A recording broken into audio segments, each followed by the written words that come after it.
actually have a history with this movie slash book series. So when I was little, in like 4th or 5th grade, it was when I was like in elementary school, this book, or one of the 3 books, was in my library. And as a weird kid, I was like, I love Goosebumps, and then I saw that book. So I grabbed it, and I rented it from the library, and I read it. And then I thought, you know, as a smart kid, this creeped me out, a certain picture. I showed the teacher saying, hey, this is actually really creepy. It actually gave me like nightmares that night and stuff, so I told my teacher, like, this book is really scary.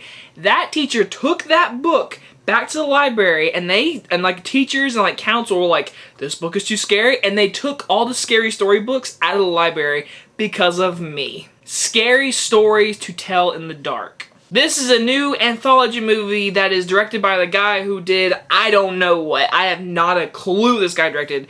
I know it's co-written and produced by Guillermo del Toro, who is obviously an Academy Award winning director, an awesome director. And this movie is an anthology movie about a group of kids who go into a haunted house on Halloween night. They steal this book from a girl that apparently died and had a lot of stories around her. They take the book, there's stories in it, and then the book starts writing stories itself, like literally with blood, just drawing stories, whatever, and the stories are happening to people in real life, and they must stop the book and the creatures before all of them are dead. So I went into this movie not super pumped, I'm not gonna lie.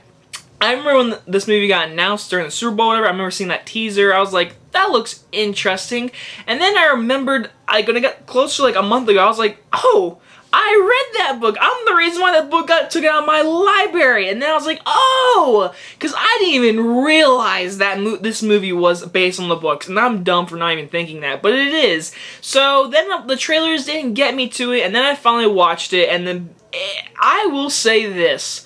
Why did this movie come out in August? This movie has one of those movie vibes where if you watch it on October in the middle or like on Halloween day, it is the perfect movie for that vibe, that fall, leaving, cold, Halloween night kind of movie.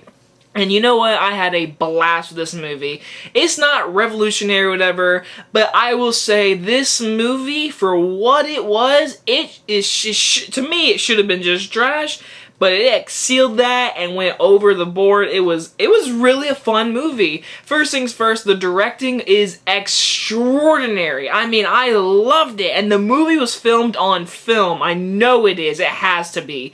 But it looked great. The cinematography looked great. The practical effects and the makeup effects on certain characters and monsters, I loved it. And all the monsters and all the scenes were outright creepy. Like, I mean, get under your skin creepy, and it had that Halloween vibe.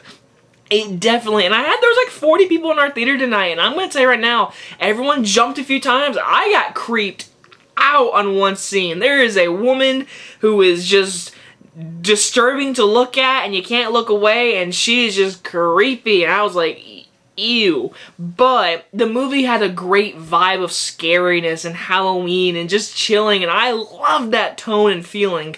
And like I said, the movie looks great. The acting all around was pretty good, especially our main group of kids. All the kids had their scenes. All the kids had some funny moments, dramatic moments, terrifying moments, and the movie goes for it. I mean, I'll say this about as a con, kind of, you could say.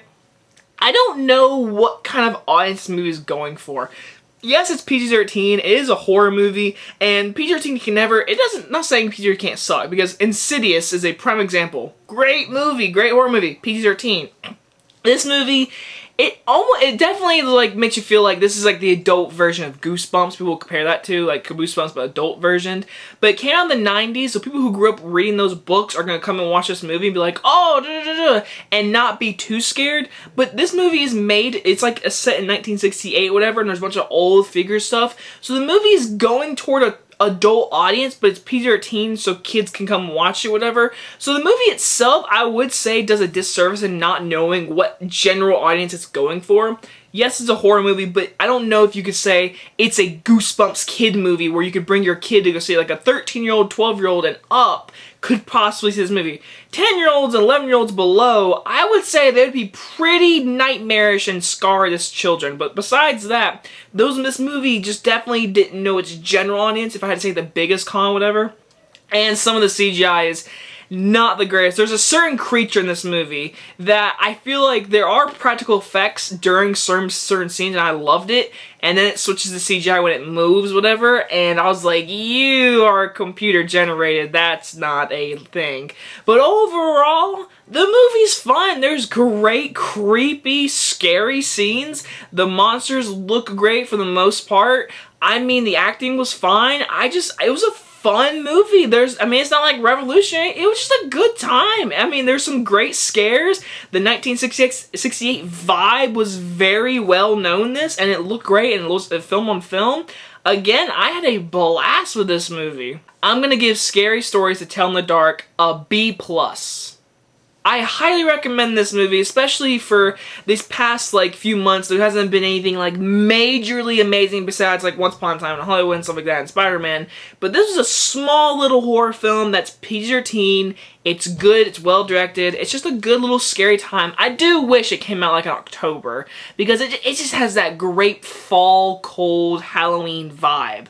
So hopefully this movie one day will be get more well-known, and maybe one day we'll get a sequel, because it definitely does say at the very end, like, hey, we would like a sequel, but we'll see how that happens. Anyway, guys, if you guys enjoy this review, and I'll see you guys next time. Bye-bye.